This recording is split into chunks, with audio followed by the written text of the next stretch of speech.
Now,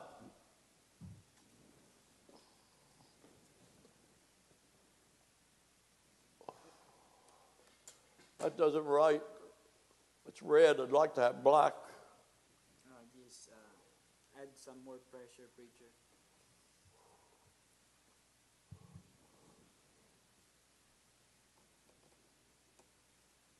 Mediterranean Sea coast, Med Sea, Mediterranean Sea, sometimes called the Great Sea.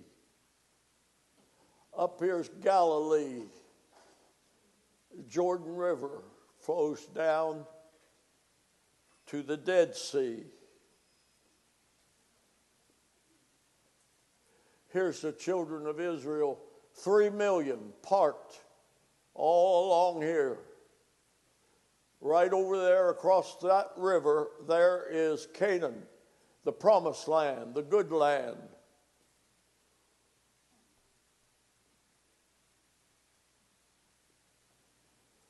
The Jordan River right there.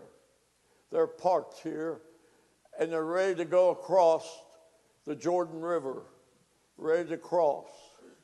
But there's Canaanites over here, and there's tall towers and walls. There's going to be a battle. They're going to fight. They're going to have to fight for that land. This is the good land that God promised. They're over here. Moses is speaking to them. He's 120 years old, and he's preaching to 3 million people. Most of them are under 40 years of age that were born after they started their trip through the wilderness. The other people that came out of Egypt died. They didn't go up. On the way, the soldier boys died. By the time they got to the river, the soldiers in Israel had died. They didn't have any army.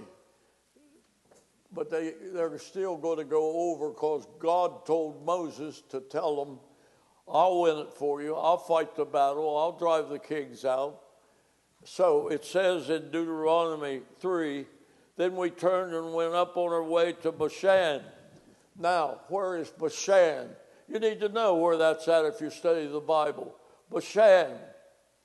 Bashan is a very fertile, fruitful area. At the Sea of Galilee, in this area right here, just below the Sea of Galilee is Bashan. It was known for its fertile growth of grass, and that's where they raised their cattle, in the fields of Bashan. When Jesus, in Psalm 22, Jesus referred to being on the cross. There were men at the foot of the cross circling around him. And Jesus says they were the bulls of Bashan. He said they were like the bulls of Bashan. The bulls of Bashan. What was the bulls of Bashan? The bulls of Bashan was a black bull with a white spot in his forehead and a white end on his tail. And that, if it wasn't a white end on the tail and a white spot in the forehead, it wasn't a Bashan bull. The Bashan bulls were big, strong, horns, and healthy because they lived in such tall grass. They ate well and they were strong. And they worked together, and sometimes a wolf would come or a wild dog would come into the field where the bulls were to attack and take down a bull and eat it. They had a signal some way between themselves that when a wolf or a dog came, they signaled and they circled it. They circled that dog. And then there was a leader among them that gave a certain signal, and they all attacked that dog. So any dog that attacked them was destroyed. Any wolf that came in to kill one of those young bulls and eat it, it was turned back. Jesus looked down from the cross and saw those men all around him at the bottom. And he referred to them in Psalm 22. They are as the bulls of Bashan. They're here to horn me. They're here to attack me. They've made a circle around me. They got their heads together. They're all attacking me and nailing me to the cross and putting me to death. They are bulls of Bashan. What was he referring to? The bulls right here below the Sea of Galilee. These bulls lived right in here. And Deuteronomy says, we turned and went up the way to Bashan. We went up here to Bashan.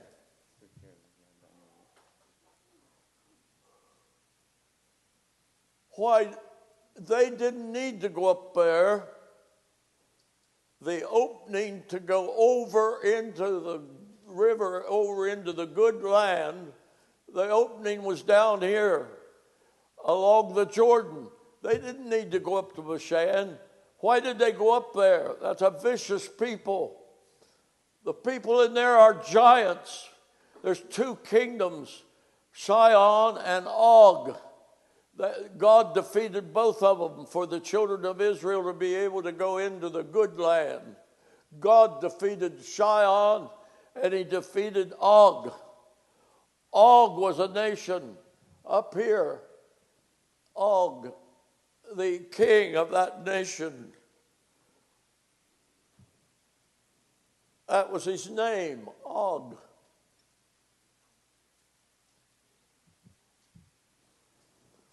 They didn't need to go up and fight him, but they did, because Joshua was now in charge, and Joshua's smart militarily. West Point in America is where we train our military leaders. They are trained up at West Point, just above New York City. West Point, a very reputable institution for training leaders of the military. Do you know what book they use over there to study psychology of a war? The book of Joshua in the Bible. They get it from Joshua. They got military intelligence that they use in warfare from the Bible, from the book of Joshua. And they didn't need to go up and fight Og. But Joshua's in lead, and he knows, look, that when they start crossing the Jordan over into the good land, that there's men in Bashan and other places that's going to come down and try to stop them. And by going up and fighting them before they cross, they're stopping those men in the north from coming down on them and stopping them from going into the good land. So there's a reason why Joshua led them up there to fight the people of Og. And they went up here and fought Og. Do you know of any country today where everybody in it is a giant? That the women are giants, the men are giants, and their children are giants? Do you know any land that's a land of giants? There's no land in the world that's producing giants. Big men, 6 feet or 7, 8 feet tall. You find one once in a while over in Africa, and they bring them over here to play basketball. But there's no nation today which are a nation of giants. Og was the last nation of giants ever to exist. Og was a giant nation, and God gave the Israelites strength enough to defeat them and defeat the giants. There are no giants today. Do you know anywhere you could go and find a man 9 feet tall and his shoulders, a man that has 13-foot bed he sleeps in and all that? Do you know anywhere to find them? I don't know where to find them. But in that day, everybody in the land of Og was a giant. And when they put the stop to them, There's never been a nation of giants since Moses destroyed Og. There's never been a nation of giants.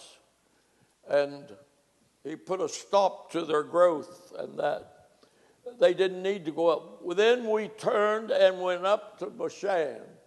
They're coming up here, and they turned and went up to Bashan. And Og, the king of Bashan, Og is the king of Bashan. Og, the king of Bashan, came out against us, going to stop them from going into the land. He and all his people to battle at Edrei. That's where they were going to fight. That's where the men of Bashan were going to meet the Jews crossing the river and fight them. Going to be a big battle there. And the Lord said unto me, Moses, there they come, those giants from up here. They're coming down to stop us from going over into the good land. They're coming down. And the Lord said unto him, fear not,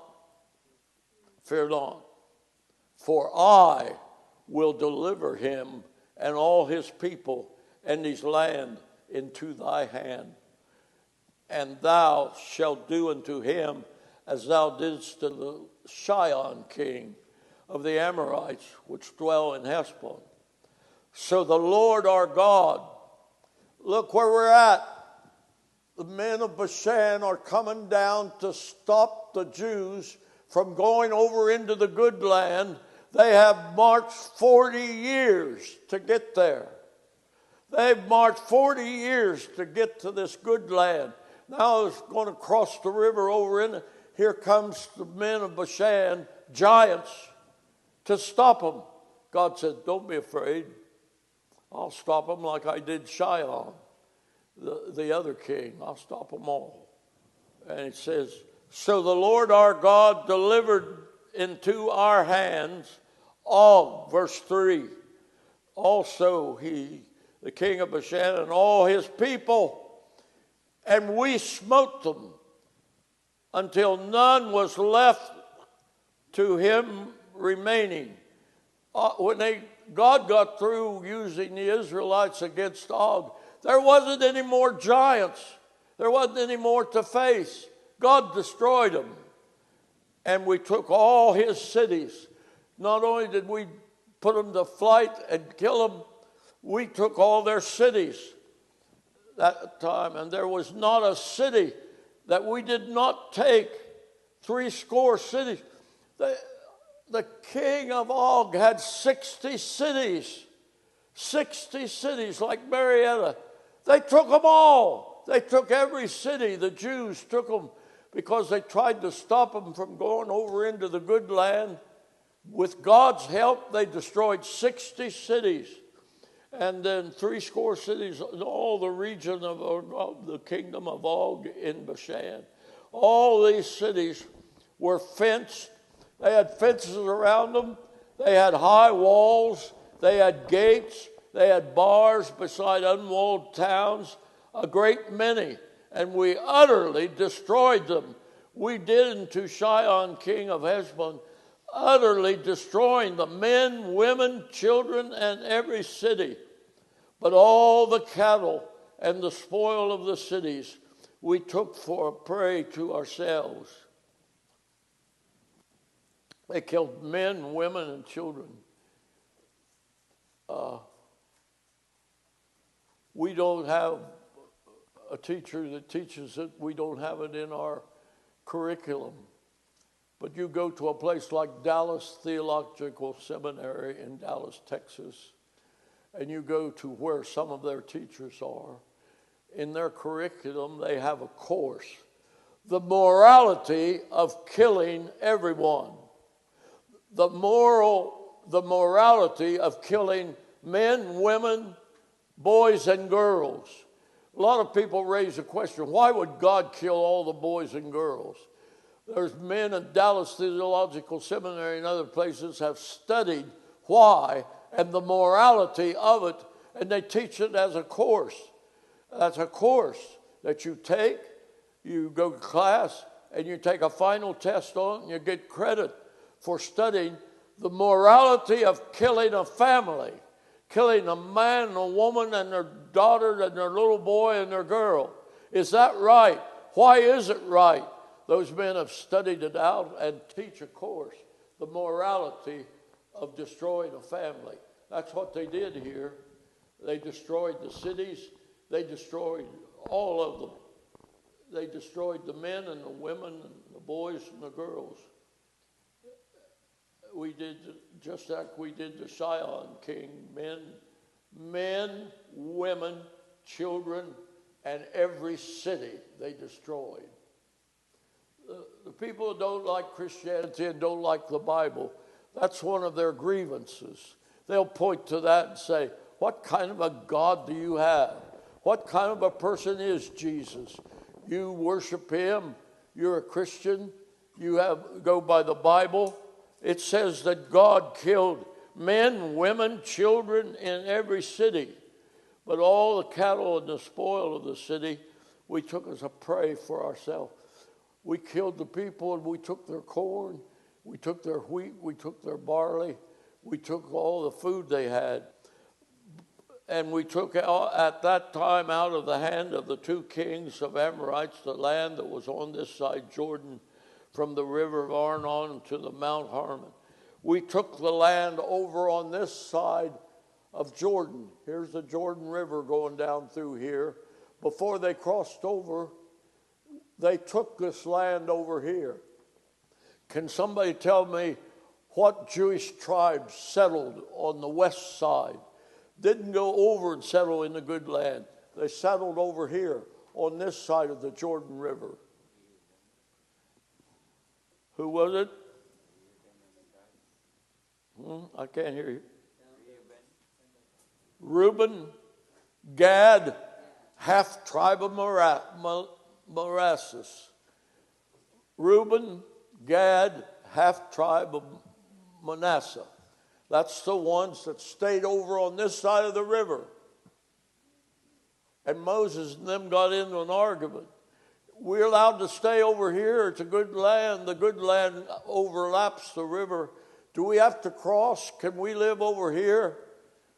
Moses said, you can live over here, Reuben, Gad, and half tribe of Manasseh. You can live on this side of the river. But I'll tell you one thing. When we go over there to fight those people to get the land of Canaan, you're going to have to go fight to get the land, and then you can cross the river and go back and live over here. But when we cross that river to go over and fight for it, the good land, you're going to have to go. You're going to have to fight for your people to have the good land. Then you can go back and settle after the war's over. Yes. He took at that time out of the hand of two kings, which are the Sidonians, all the cities, verse 10, of the plains and Gilead and all Bashan. They took all of Bashan. They went up and took it. This land up here by the Sea of Galilee, 30-mile stretch there under the Sea of Galilee was Bashan.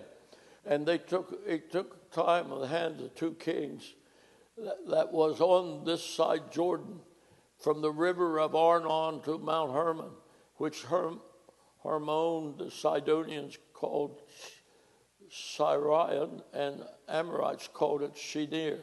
All the cities of the plain, and all Gilead and Bashan, unto Salcah, Edrei, cities of the kingdom. I'm in verse 10, the last 5 words. Kingdom of Og in Bashan. They took the kingdom away from Og. It was a kingdom of giants. It was a people of all giants. There's never been a nation of giants since Moses conquered Og, which was a land of giants. There might be an unusual happening where someone, as a freak, becomes a giant, an extremely tall person or extremely large person. but as a nation where every man and woman, boy and girl in it, every man and woman's a giant, and they produce children that's going to become giants. There's no land like that, and there never has been since Moses conquered Zog. All the cities of the plain, and Gilead and Bashan, to Andrea, cities, kingdom of Og. For verse 11, for only King Og of Bashan remained of the remnant of giants. Look, verse 11. Look at what it's saying if you're interested in the Bible. For only Og, king of Bashan, remained of the remnant of giants.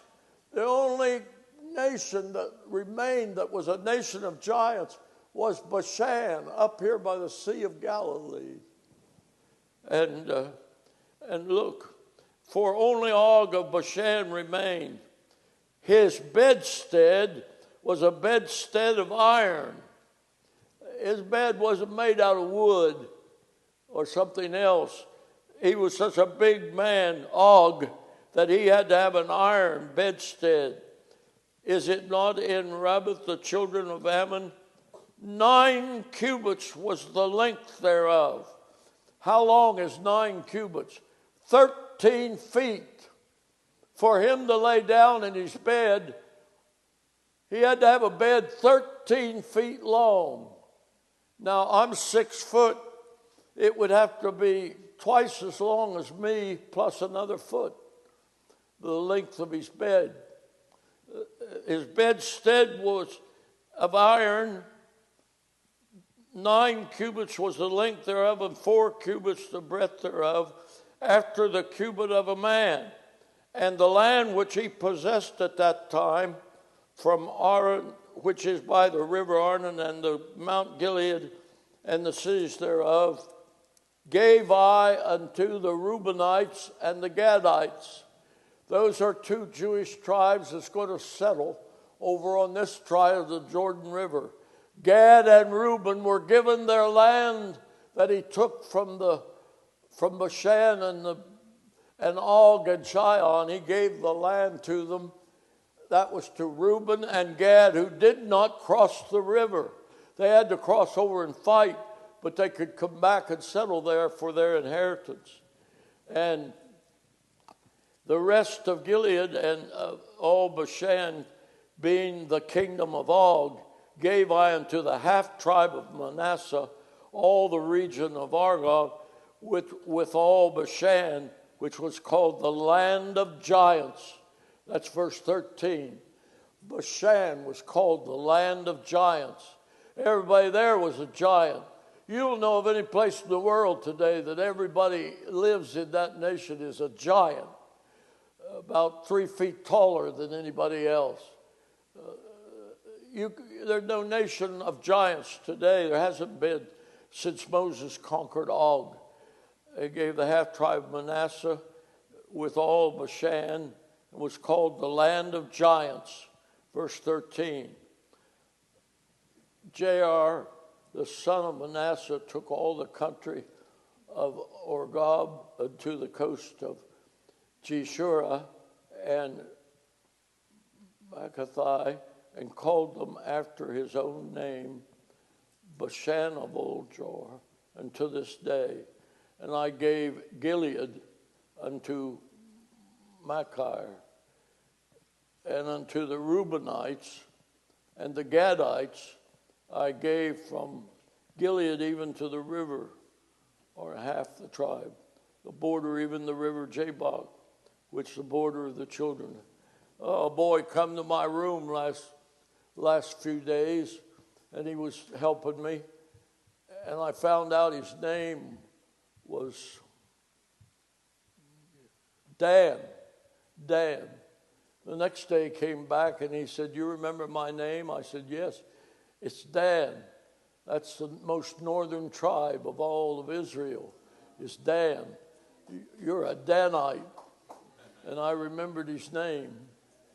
And the boy with him said, "You remember my name?" I says, "Yes, it's Nat. your name's Gnat. You give me a fly swatter and I'll swat you. You're a gnat flying around in the air. Wham. So that's Dan and Nat. But they're not giants, especially Nat.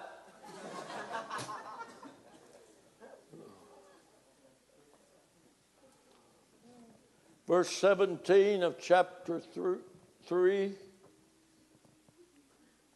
The plain also and Jordan and the coast thereof, from Chinnereth even to the sea of the plain, even the salt sea under Ashdodphesgad, eastward.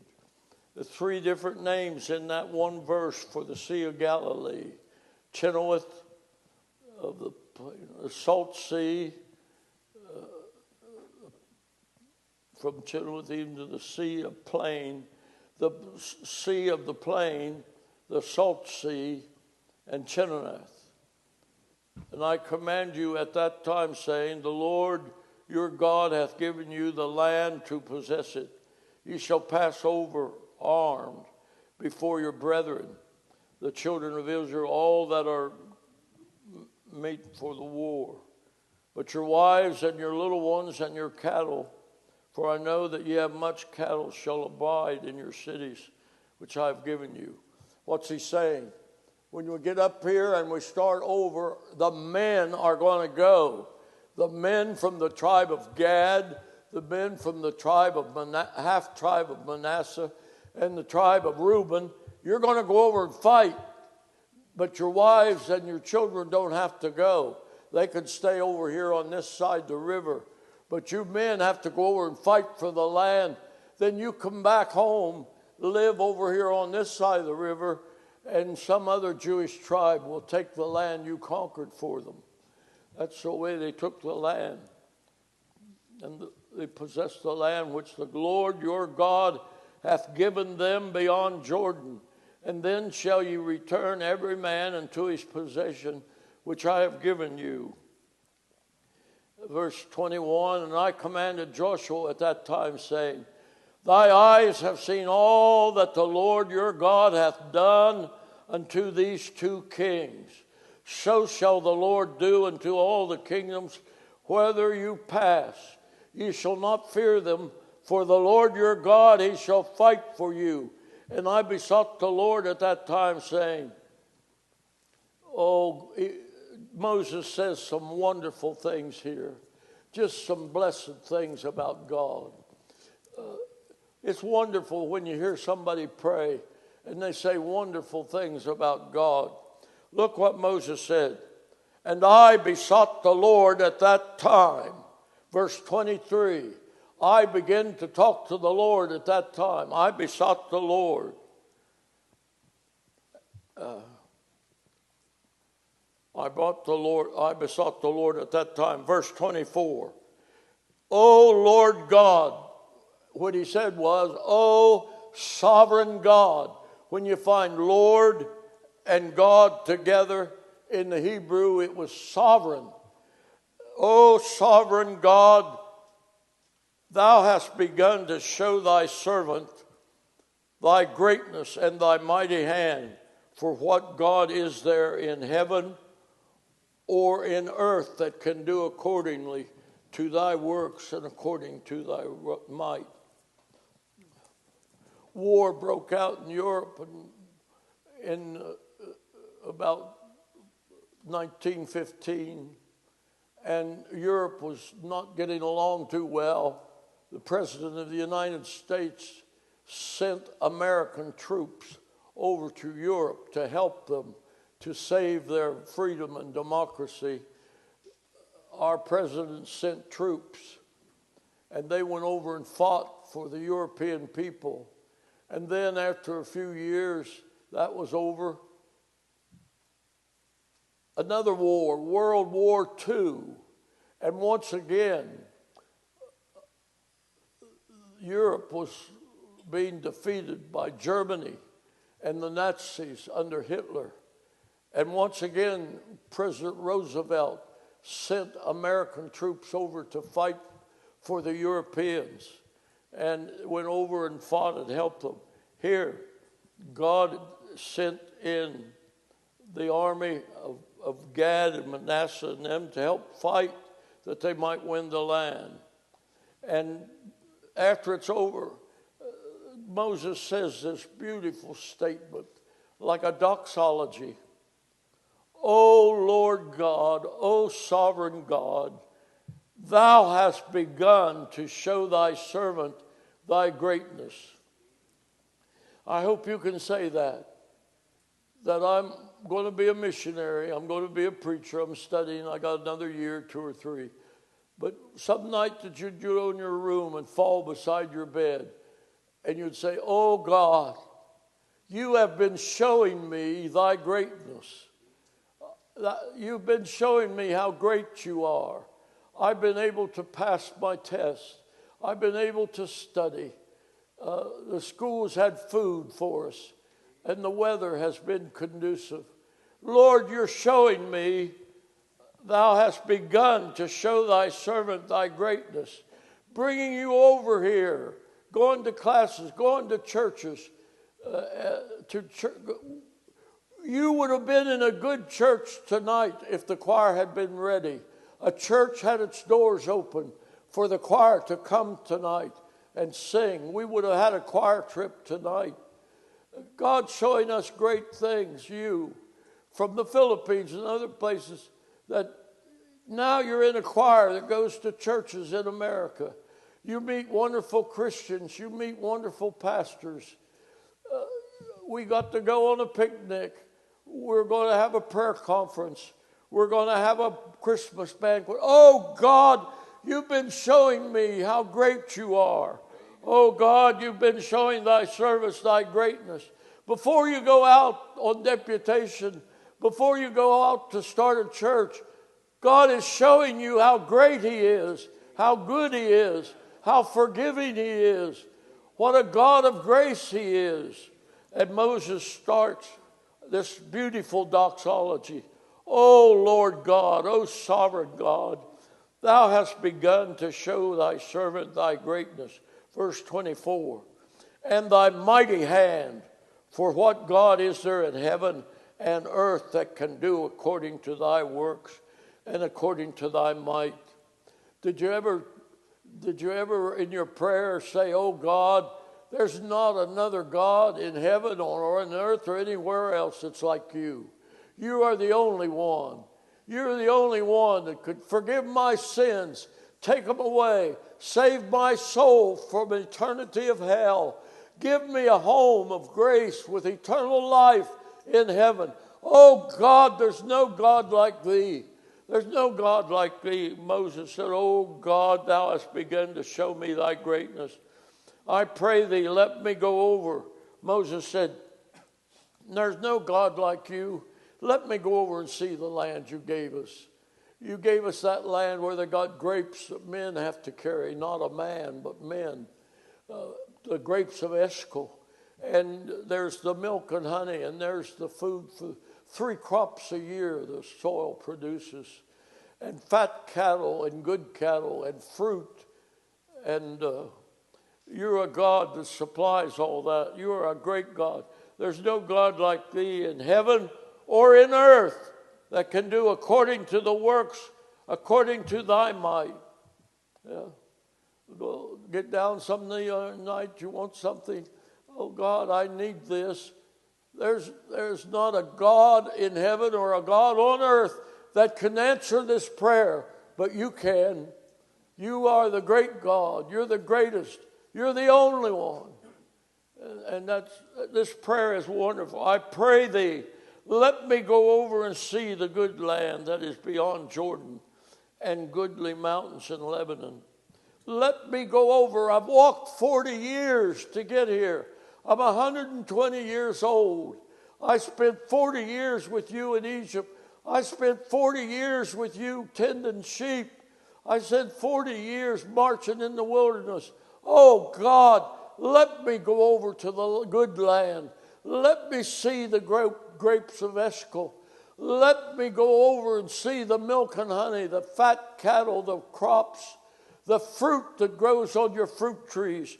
Oh God, let me go over, I pray thee, verse 25, let me go over and see the good land that is beyond Jordan, and that goodly mountain and Lebanon. And the Lord, when Moses was praying that, the Lord was angry. He was wroth with me for your sakes, and would not hear me. And the Lord said unto me, let it suffice thee. Moses, be satisfied. Don't ask me again to go over. Speak no more unto me about this matter. Get thee up to the top of Pisgah. Lift up your eyes westward, northward, southward, eastward, and behold it with your eyes. You can see it, for thou shalt not go over. You won't go over, but you can get up on the mountain. You can see it, north, south, east, and west. But don't ask me again. Don't ask me again when I got something else for you to go up on the mountain and see it. And sometimes you ask God for something over and over and over again, and God doesn't say it verbally, but what he's saying is, hey, don't ask me anymore. I got something else for you.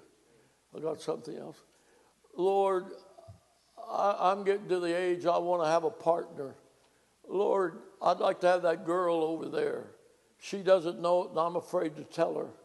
You tell her, Lord, and you give me that girl. You give me that girl. No. You come back another month, give me that girl, give me that girl, give me that girl. And God says, you can stop asking because you're not going to get her. I'm not going to give her to you. And you're making me mad when you continuously ask. The Lord was angry with me for your sakes. The reason the prayer wasn't answered was for your sake.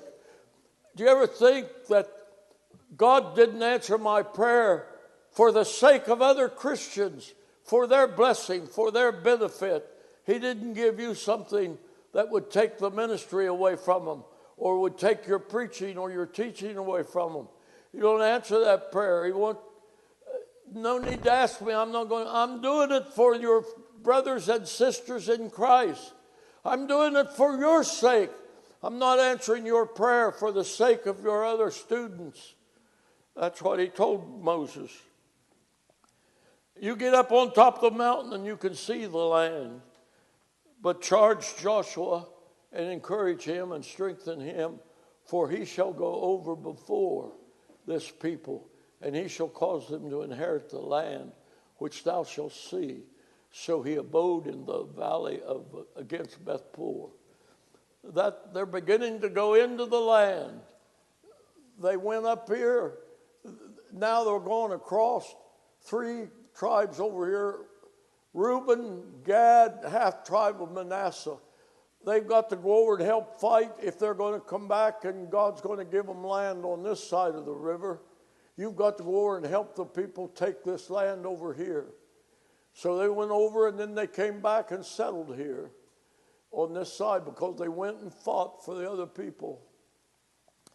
But these came down and God stopped them, and that was the end of a nation of giants. And I don't know if any has ever been one since. All right, that's enough for today. It's dinner time anyway. And that's enough for today. We're going to have chapter 4 tomorrow. Boy, God said some good things in chapter 4 and chapter 5. We'll look at them tomorrow. All right. I have to go to Belpre to see a doctor. To see you. Thank you.